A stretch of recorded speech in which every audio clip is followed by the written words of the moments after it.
And we're recording. So whenever you want to start, Betty. All right. Well, thank you everyone for coming on in here to see the Psychology of Final Fantasy panel. We are so excited to be able to give this information to everybody, and never mind, go and talk with everyone about this type of fun information. And you have some great panelists here to really talk about and talk with. So without further ado, I really kind of want to introduce you to all of them, and I'm going to let them do that themselves because that's half the fun. Whoever wants to go, make it happen. Popcorn style? All right. Popcorn style. I'll get it started. Hello, everyone. My name is Dr. Chelsea Hughes. I go by Lee or Leah. Currently, I work in strategic advisory at Riot Games. So I work in industry. Before that, I worked in mental health in college counseling centers. However, the reason I'm here today is that I'm super passionate about video games, love Final Fantasy, and I'm going to be talking with you all about trauma in the series. Particularly Final Fantasy X, one, because it's one of my favorites, and two, because it is like a trauma melting pot. It's like, there's so much going on there, and I want to be excited about that, but it's also not exactly something to be excited about. So that's me. Hello, everyone, and we'll popcorn this over to Dr. Kowert. Hi, I am Dr. Rachel Kowert. I am a research psychologist. I'm also the research director of Take This, which is the first mental health nonprofit to form working specifically within the gaming community and the gaming industry. I'm also a science content creator, Psychologist, where every week I talk about things like this, like the science of games. I'm here because I kept telling Tony someone has to come talk about Final Fantasy VI, so you're gonna have to just let me be here. And I'm here to talk about the storytelling of Final Fantasy. So I'll pass it to Dr. Kelly. Bam. Thank you.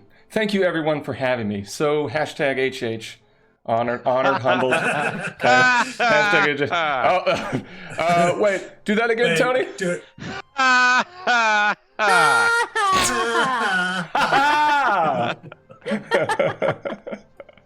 And then it's just going to be a slow to turn it on and off. My name is Dr. Ryan Kelly. I'm a psychologist and co-founder of Geeks Like Us. It's a community-based media company that focuses on celebrating and showcasing unapologetic enthusiasm and helping people turn their passion into careers. I wanted to write for Final Fantasy largely to talk about how memories and our identity are used in this series, as well as memory loss. And I do overlap a lot with Dr. Hughes, with Leah, because trauma does tend to be the reason that happens. But I'm so glad to be here. We're very excited about doing all this. Yeah. And now I guess if I'm going to to Steven. Catch it! Yeah! What's up, everybody? I am Dr. Emory Stephen Daniel. I am an assistant professor at Appalachian State University. I'm also the marketing director at Geeks Like Us, so please give us a visit. I am on this panel mainly because I get to keep the uplifting stories of Final Fantasy. Since Dr. Anthony Bean always gives me those topics. So I will be talking about cognitive dissonance, parasocial relationships, and genocidal cults within Final Fantasy X. Again, uplifting. Yeah, happy topics. Happy times. You gotta do the ha ha ha with that. Come on, Doc.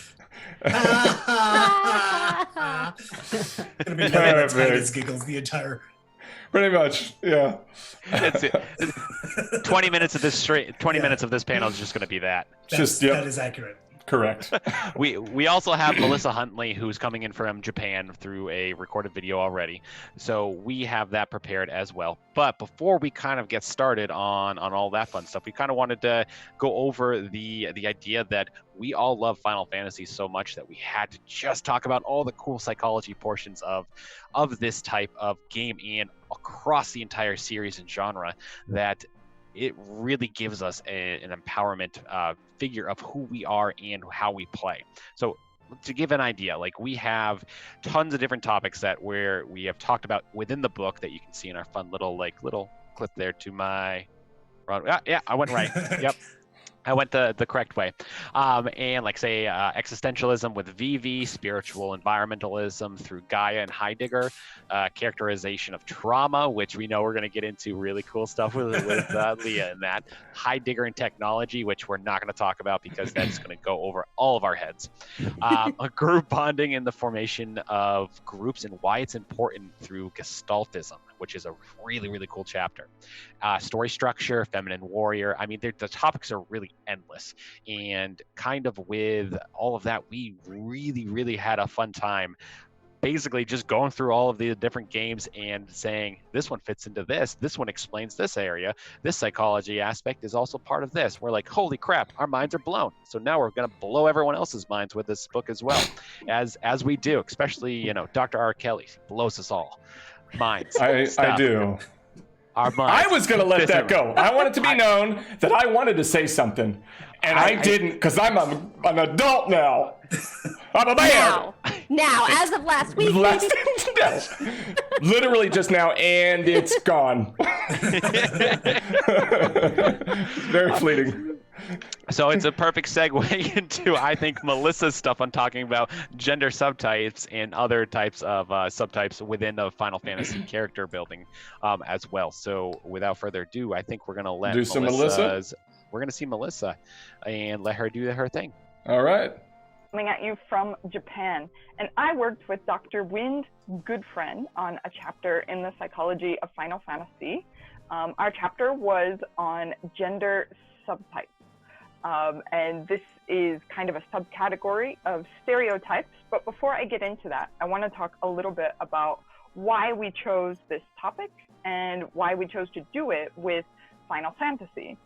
I have always really loved Final Fantasy. It was a real core part of when I was in high school and on those long summer vacations and just putting hours and hours into these endless RPGs. And the reason that I loved Final Fantasy was because there were so many different characters to choose from. And in a time where there weren't a lot of female characters to choose from as playable characters in video games, I really appreciated how there were just many different types of people. And so, for example, in Final Fantasy X, the one that I put the most playing time into, you could make a party of all women and it would be great. And you had your thief character and Riku, and you had, of course, the summoner and Yuna and your black mage. And just, it was a really nice experience for me as a young woman playing these games to have that option to make whatever parties I did want to make at that time. And of course, the game does guide you into making certain parties because of their abilities and the bosses, but that's just true with all kind of games. They're teaching you how to play the game itself. And with Final Fantasy, they do that by giving you so many different chess pieces, and it's up to you to organize them in the way that you want to play the game, some of which will just be more difficult than others. The characters themselves do have these kind of built-in roles and what their default paths of like power and abilities would be.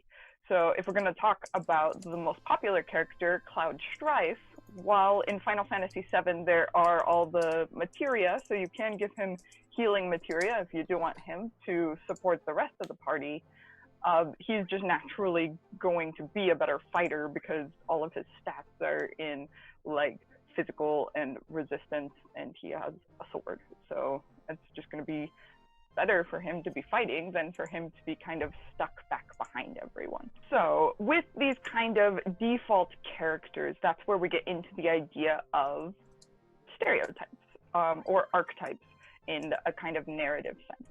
And we go into what's called subtypes, which are specific types of larger stereotypes. There's general ideas of what is common for men, or what is masculine, and what is common for women, what is feminine. But because we all meet different men and women every day, our definitions of men and women aren't like one single thing. So just the men in my life, I have my father, I have my husband, I have some of my students, I have my neighbors. And because I just interact with those different people in those different roles in my life, I have different ideas of what a father is like, and what a male neighbor is like, and what a male partner is like. Everyone has these kind of more nuanced ideas of gender subtypes. This kind of idea that all men are exactly the same cookie cutter is just a bit unrealistic. And Final Fantasy does a very good job of not making cookie cutter characters. You do have different men, different kinds of men, physically different kinds of men. You have larger men, smaller men, and they have different jobs, either like ranged fighters, or you do get some of the magic users. A lot of them hold swords, which is pretty typical. And then the same is for women. You have the healer is usually a woman. We'll get into that later.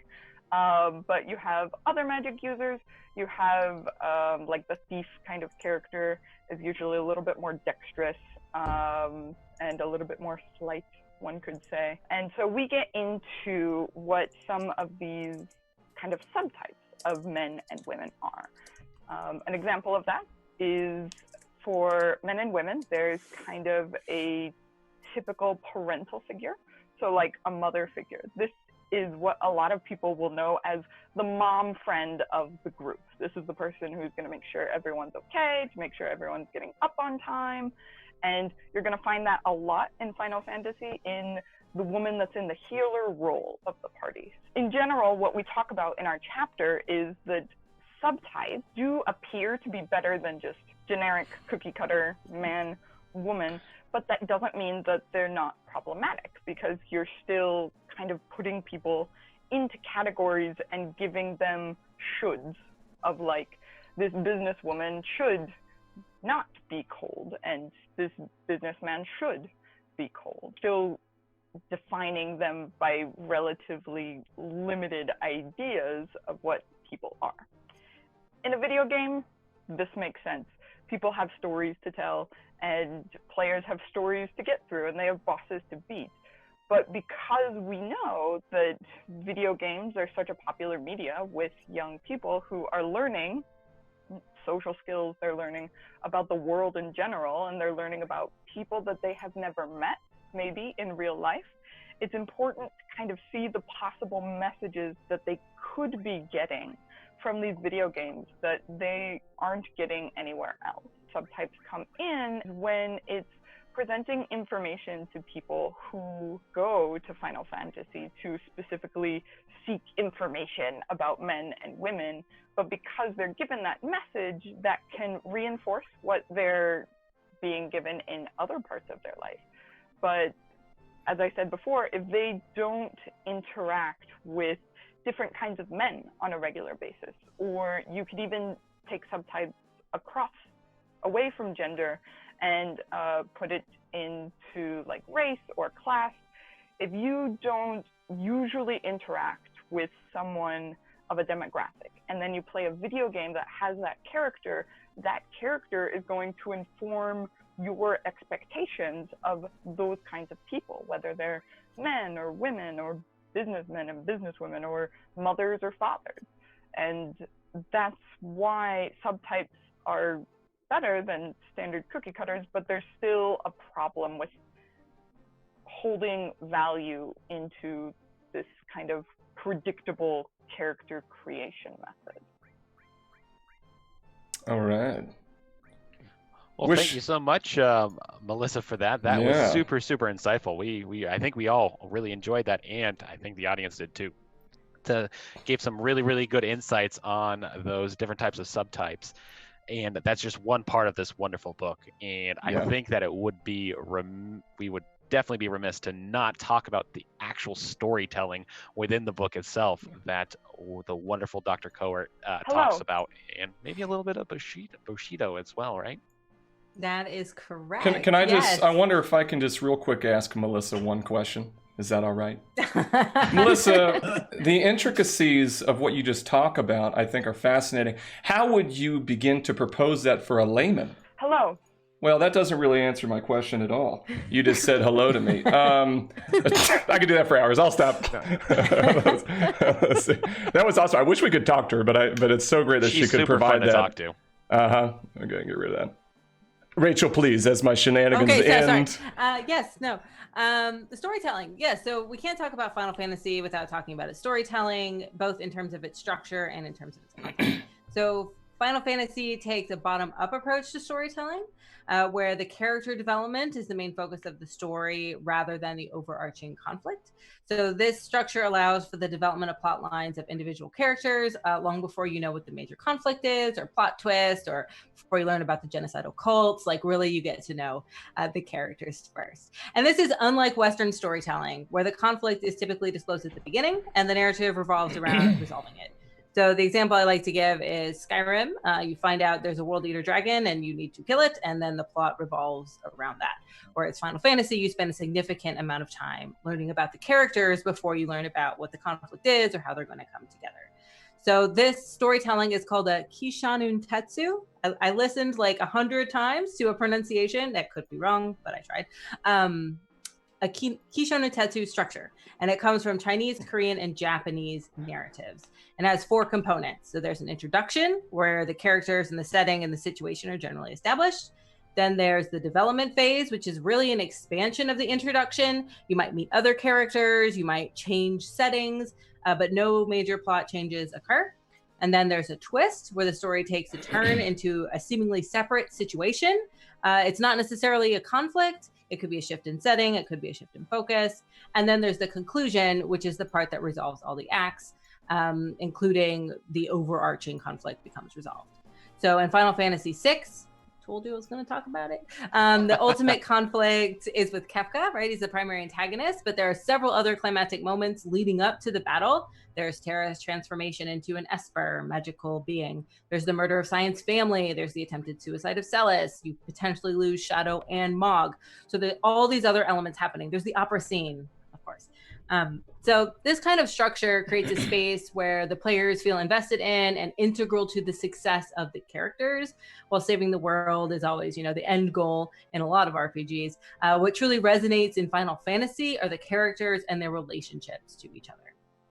And I also want to make a point about game design, because Final Fantasy is used in a third-person perspective, and that really contributes to this kind of storytelling and the parasocial relationships. I know Dr. Daniel's going to talk about that, that we form with these characters. So with the focus on the narrative rather than the overarching conflict, we're like this outside force influencing the interaction between these characters, which again, in contrast to Skyrim, where you are the protagonist, you're in the first-person perspective.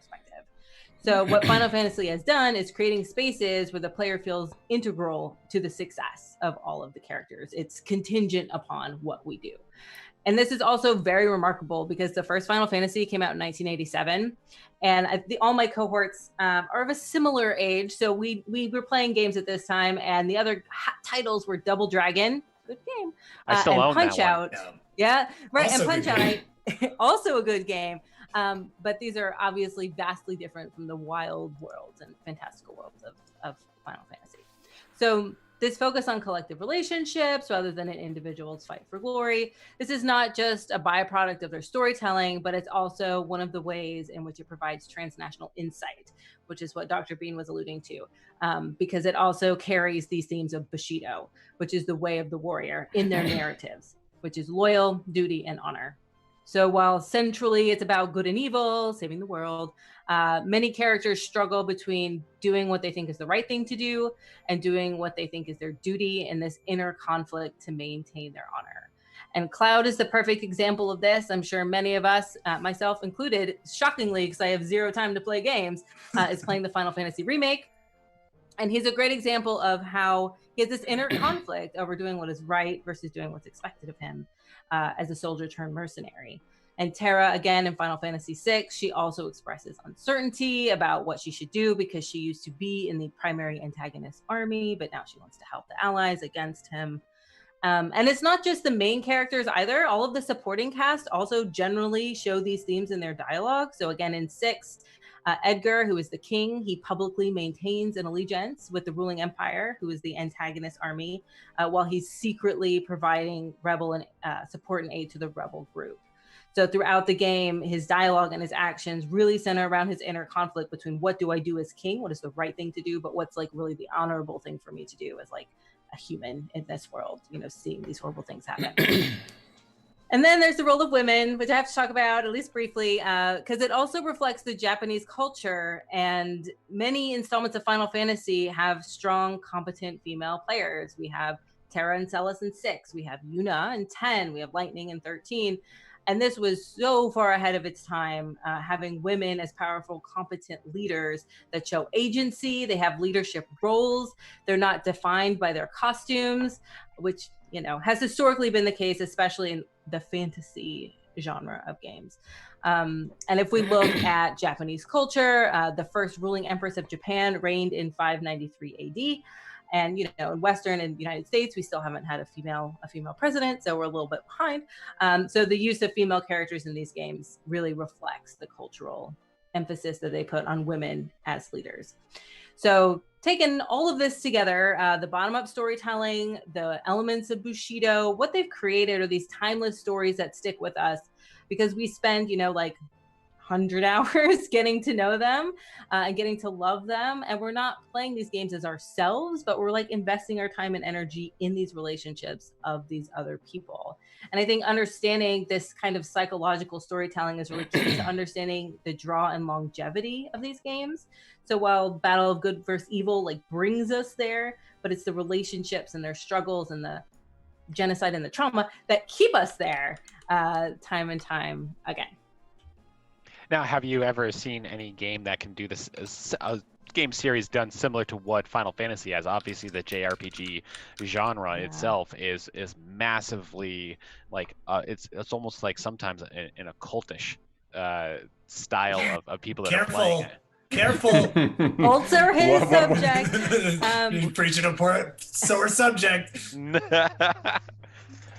Definitely. There's a lot of people who use this story structure, like Chrono Trigger is a good example.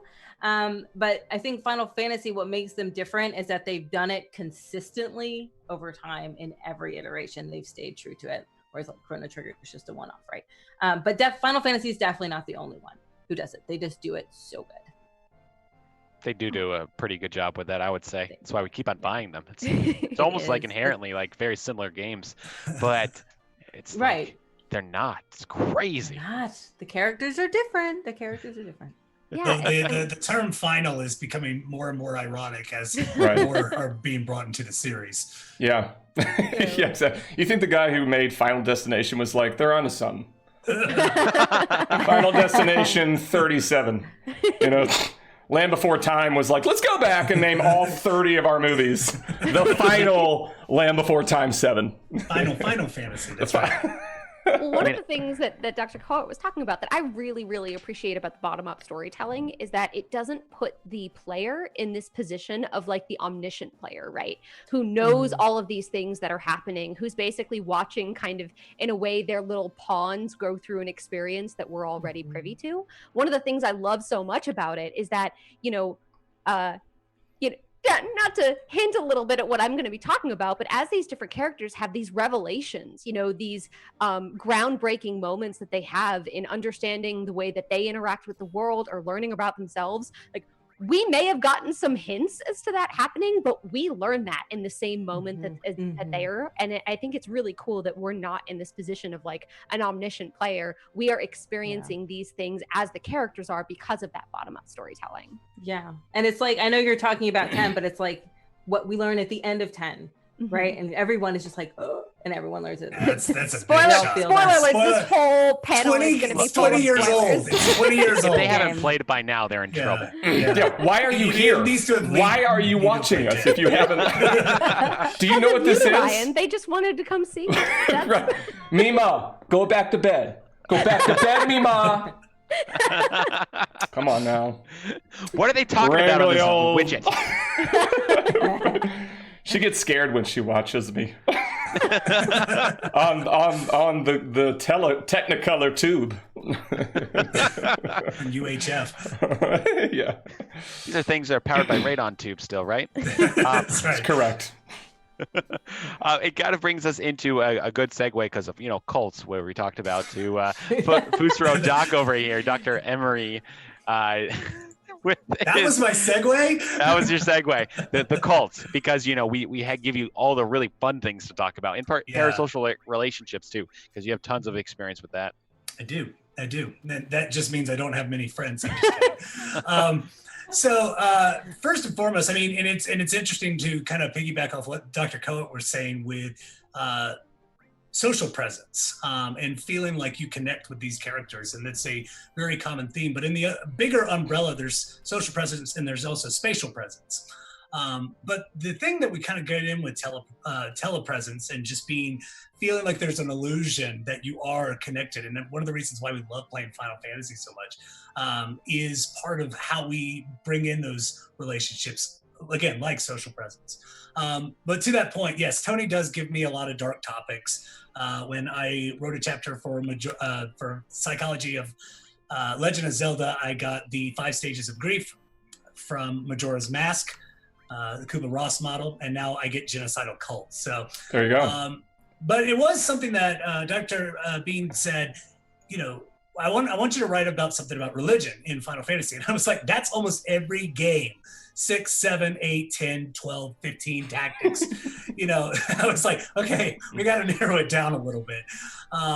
So I really wanted to kind of focus in on Final Fantasy X, because Final Fantasy X is one of the most unique representations of religion in this case, because when you start playing it, first and foremost, the debatable name Titus, right? It's a debate every time. Titus. It's Titus. Just stick with Titus. That's we'll fine. go with Titus. Money. Yeah. Tito. I'm sure money. this will come up in the chat plenty of times, but it is what it is.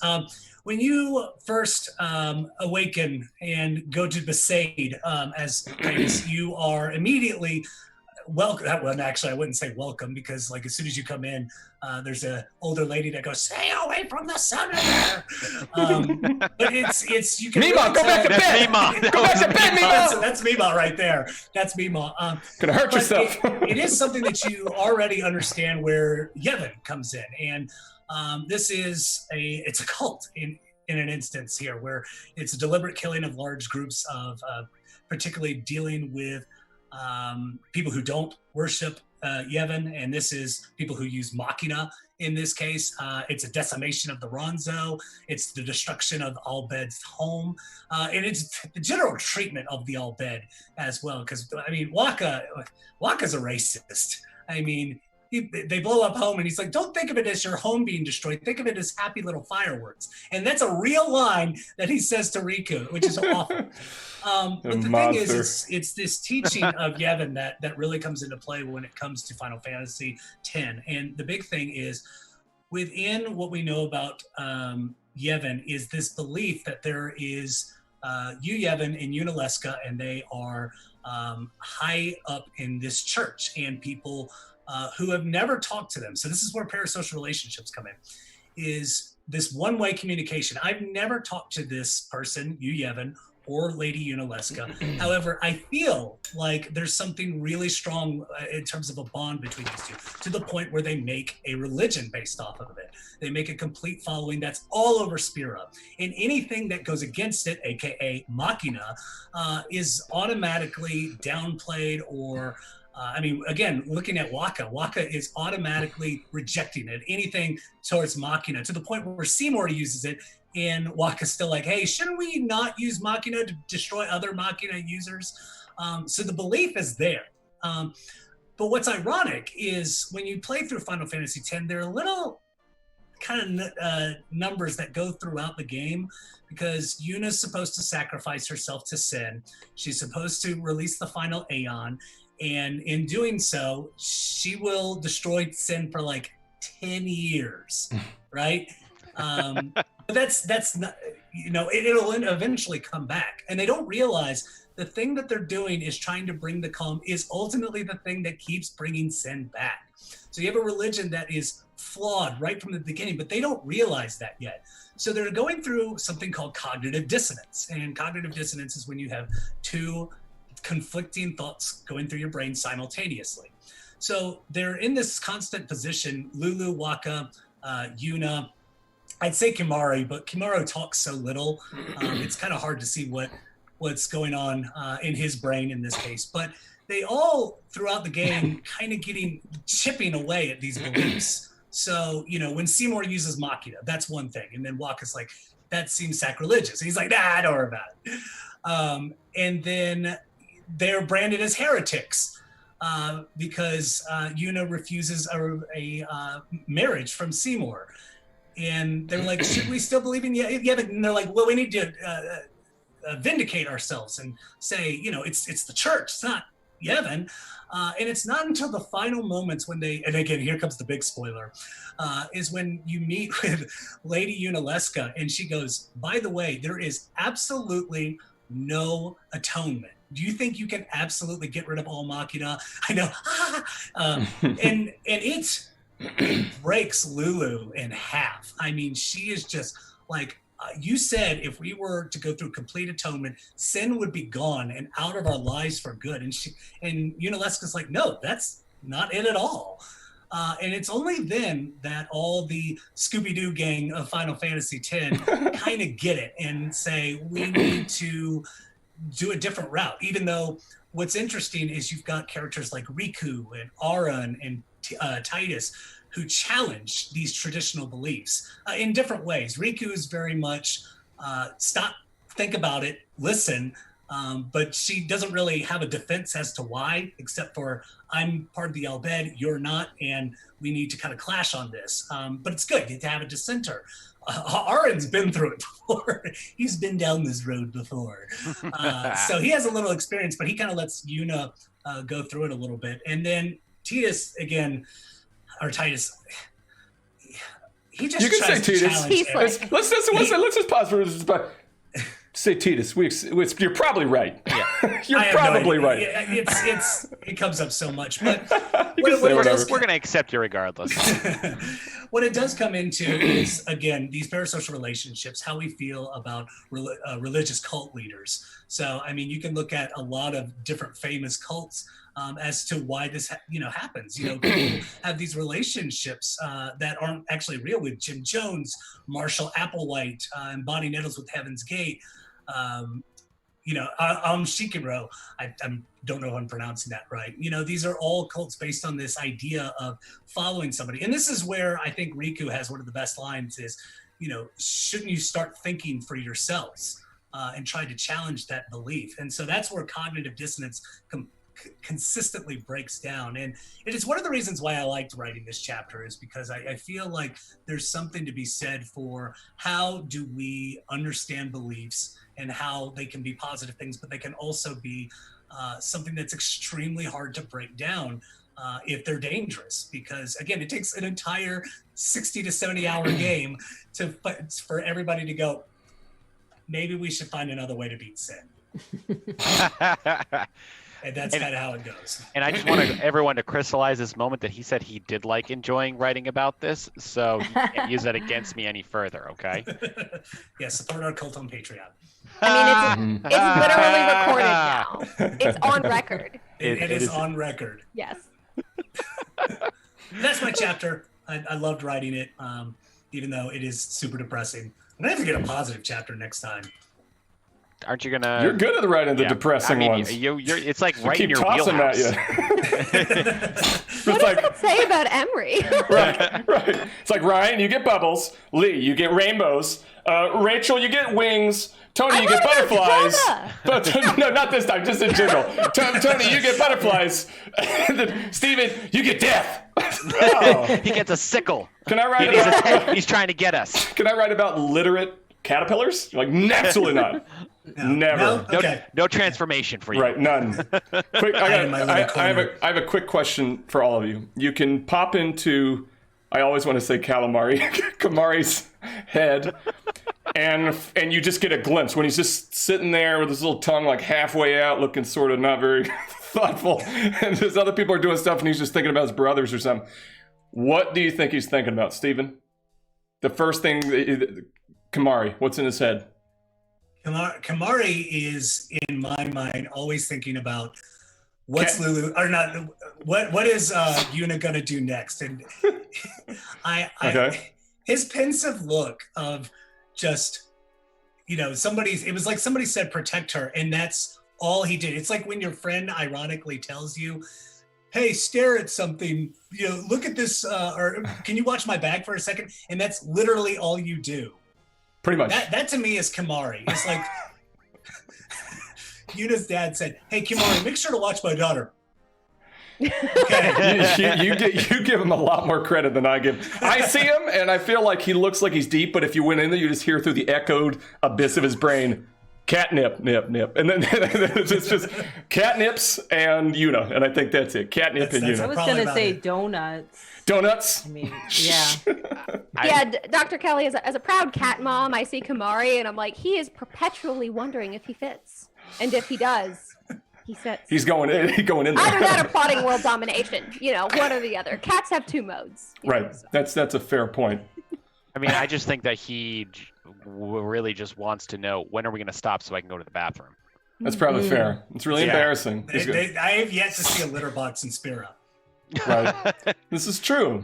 This is Just true. like there are no is a litter toilets box. in Skyrim. Right. There are Right. no litter baskets in Spira. Do you pee in the Blitzball sphere? We'll stop from there. We'll just keep going. Gotta move this We along. gotta move it on. Move this along. Does If one you eat urinate? that much cheese, does You it hit really matter? you hit your quota. That's it. That's all I get. That's all I'm allowed to have. Yeah, that's fair. Which brings us into how I've been traumatized by Ryan Kelly for many years at this point. And I sometimes That it's was a just good segue. That was That a great was- one. That was a Wait, good hold on. segue. Where High are five. you? There. Yep. Nope. This Oh, way. so- This yeah. way. Hey. Come the other way. Yeah, There it is. fusion. Fusion. Hey. Perfect. Sorry, go ahead. What's really funny is that when you actually put Ryan, when you put your finger over it, it actually like gave you some of the lights that looked like you were actually fusing. That's amazing. I know. It was really I'm awesome. so happy about that. You'd never guess, but we all actually know each other outside of facts. No, Turns out- we just met each other today. And you've been traumatized in that amount of time. Well done. That's how fast. I mean, it's a gift. Doesn't take long. No. But I mean, it brings up the idea of how do we move past this? I don't think I can ever move past Ryan in any of his traumatization towards me. I'm very sorry. I'm very Just, sorry. I don't think you are. A lot of it is against your will. Yeah. Which leads us into where Leah's chapter kind of comes on into play of what is trauma and how do we actually overcome it? Yeah, so anyone who has played even the first 20 minutes of any Final Fantasy game can acknowledge that those characters go through some serious traumatic events. Witnessing the death of their parents or realizing one day that you're actually dead.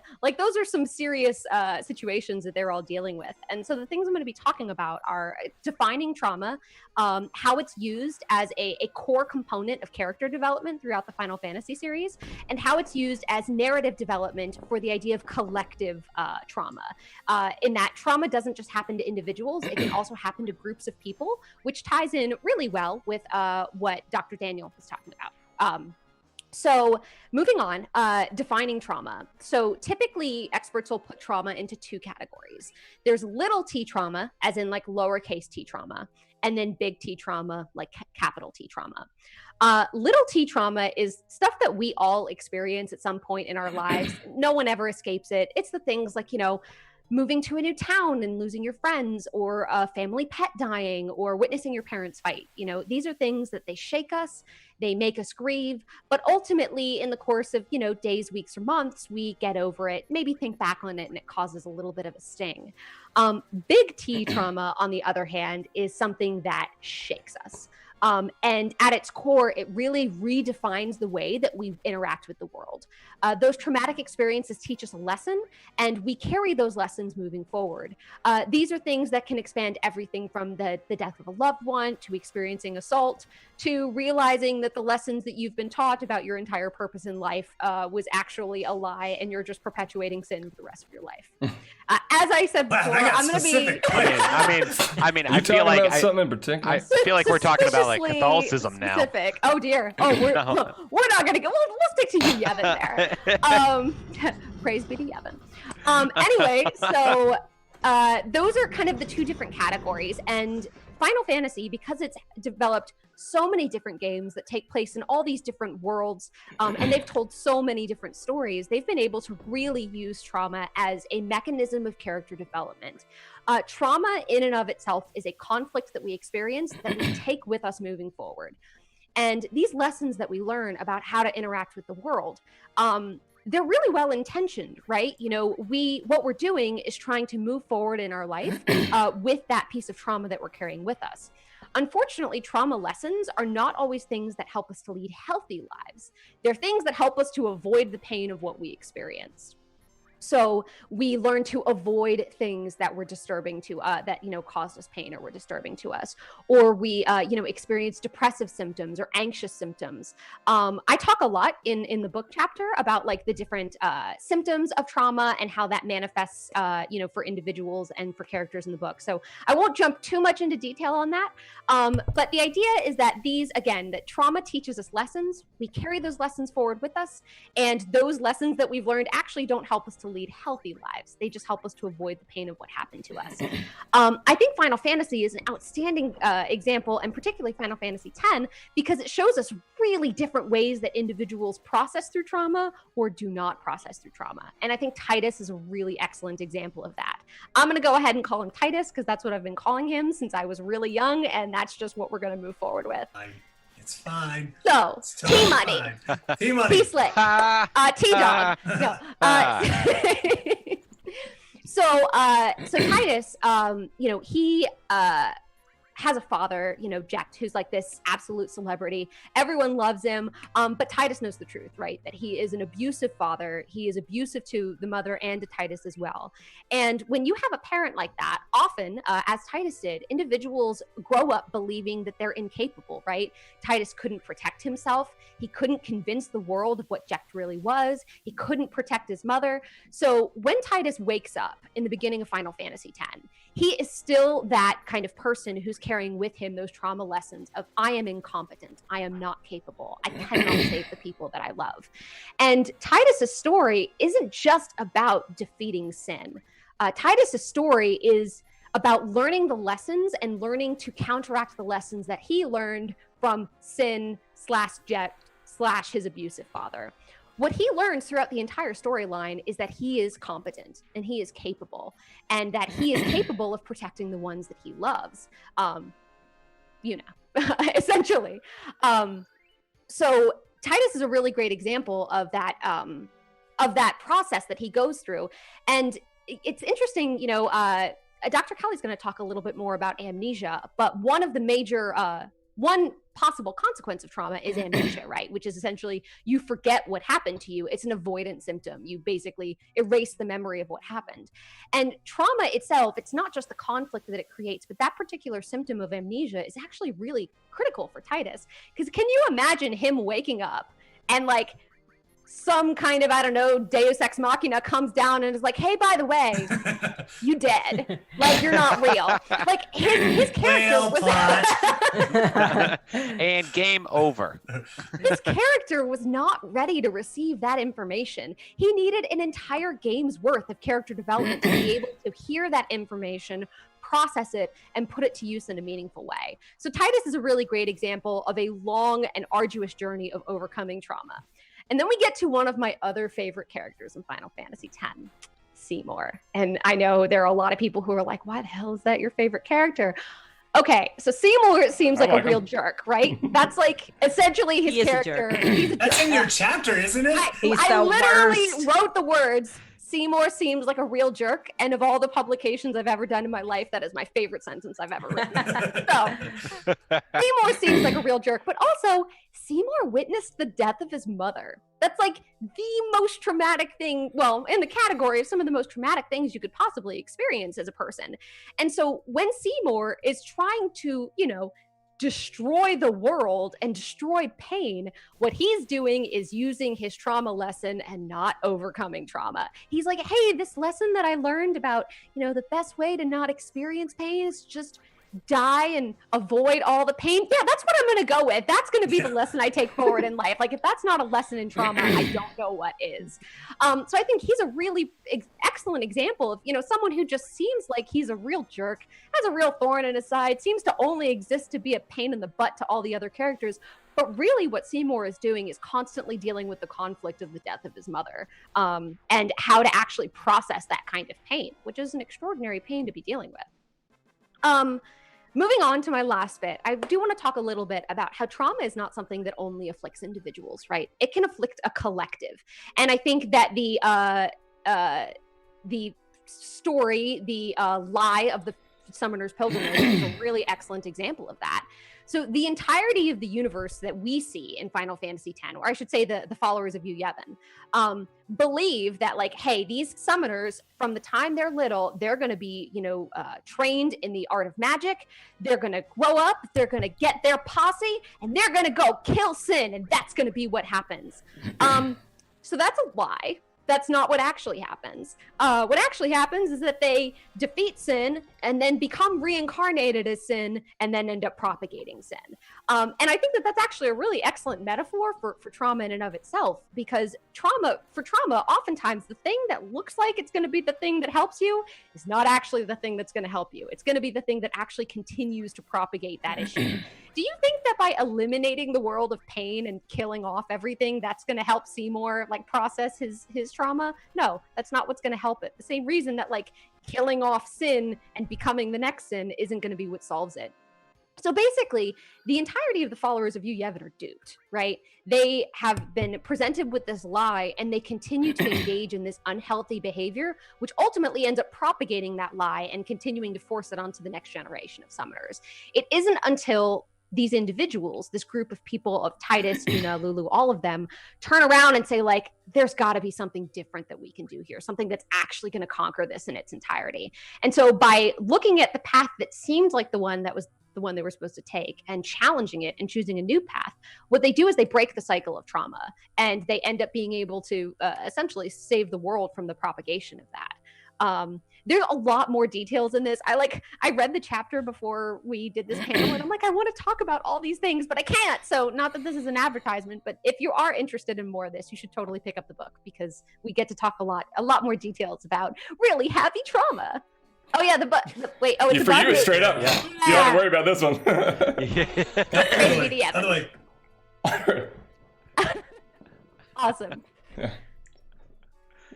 I think that it's a really good way of what you kind of explain trauma in the book itself, but also the way that you just kind of explained it to everybody else, is because what a lot of people don't seem to understand is trauma can come in a lot of different forms and cause a lot of dysfunction in our lives in lots of many areas, including our cognitive ability and our memories. Oh my gosh, it's almost like we don't know who's coming next here. There, Dr. R. Kelly. Right, yeah. Hey, thanks, Tony. Hey, you're welcome.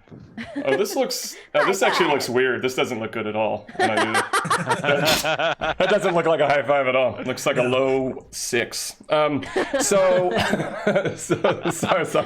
hit your quota. I already hit it. Does it reset? Or is it done for the whole? That's No, not for how another panel. Not There'll be for another you. panel for that. I worked hard on this. No, just kidding. All right. Yeah, I mean, I think it's, and I like that Leah went first, because, with trauma has a lot to do with a very, very difficult memory of some kind.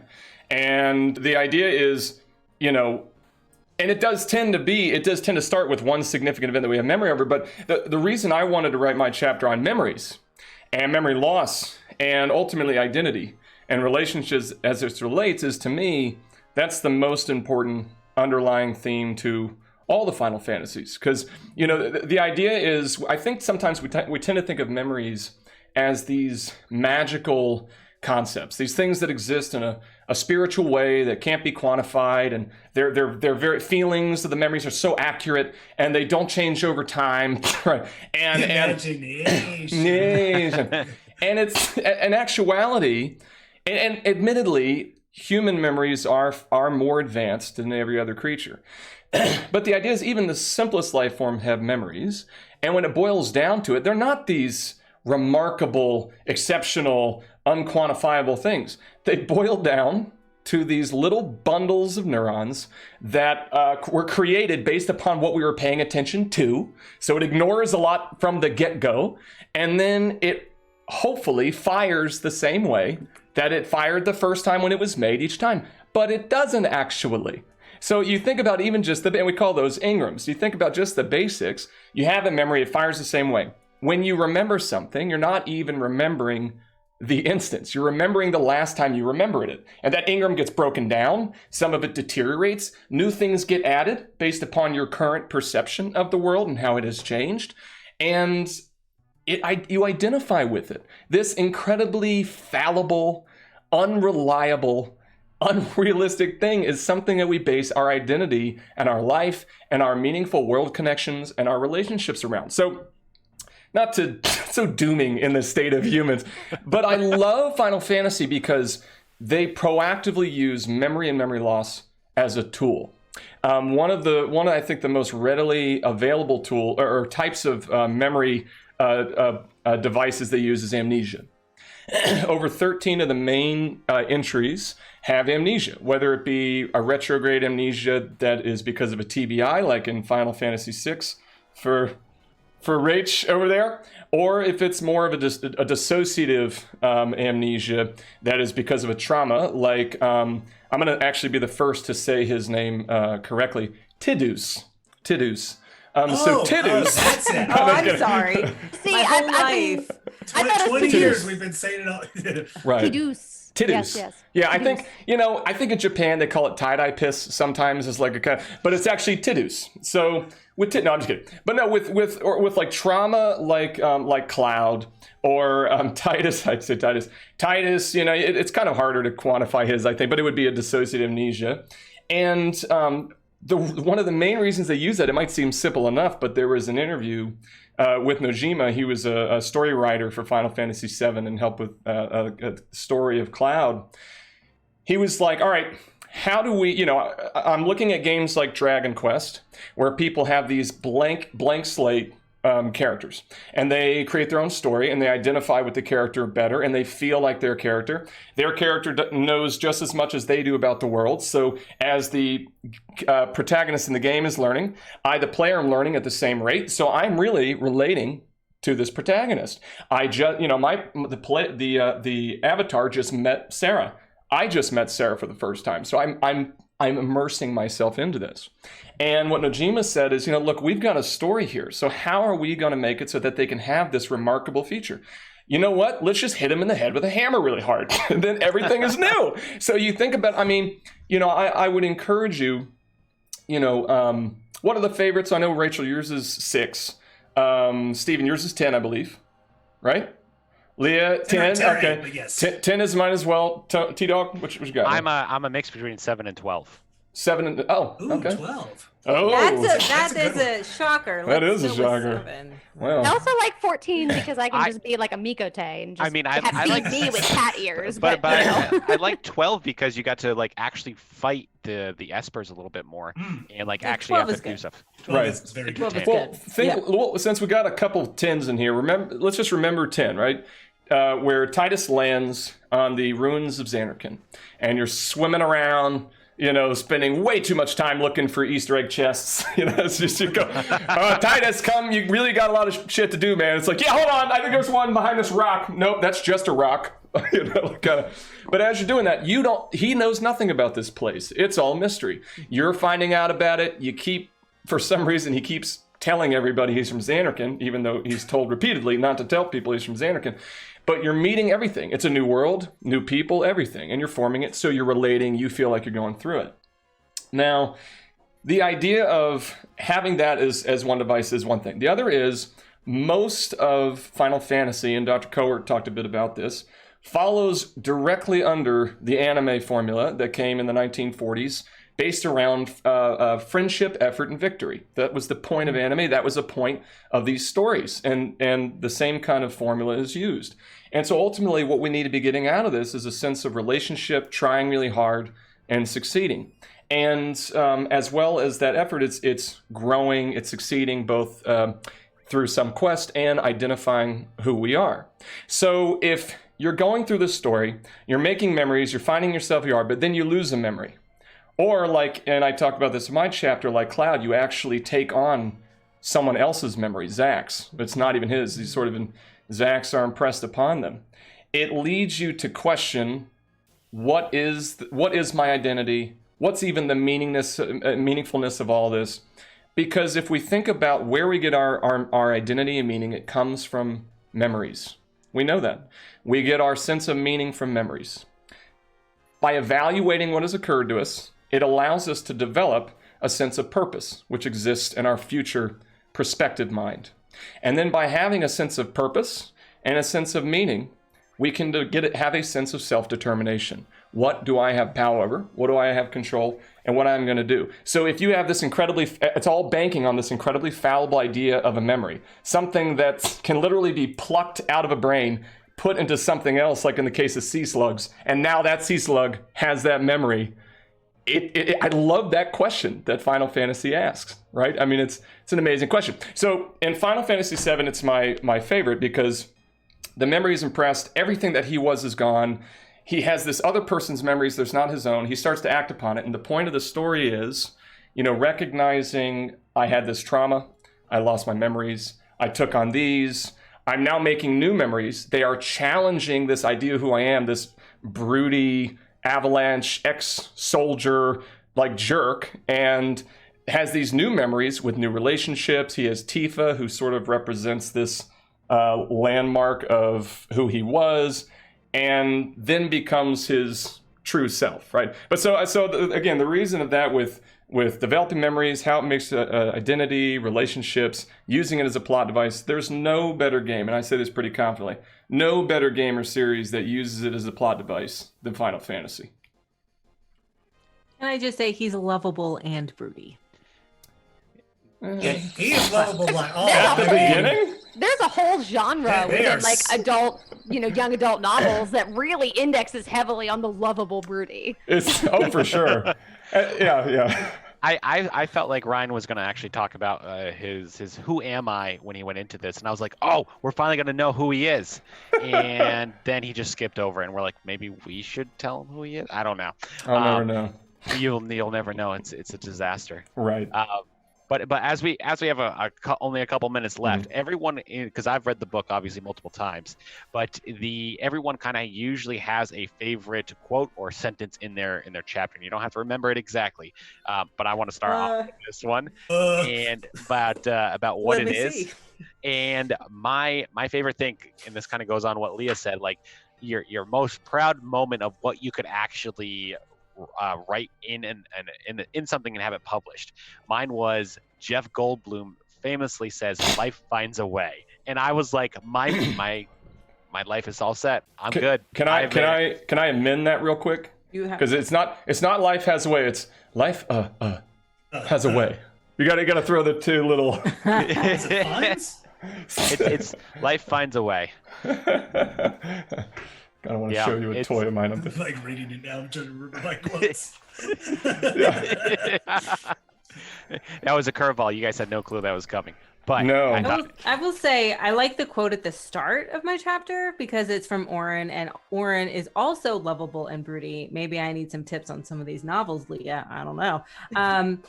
Now is the time to shape your stories. Your fate is in your hands, which is like the epitome of Final Fantasy stories. The fate is in our hands as players, and also Oren, lovable, broody, awesome.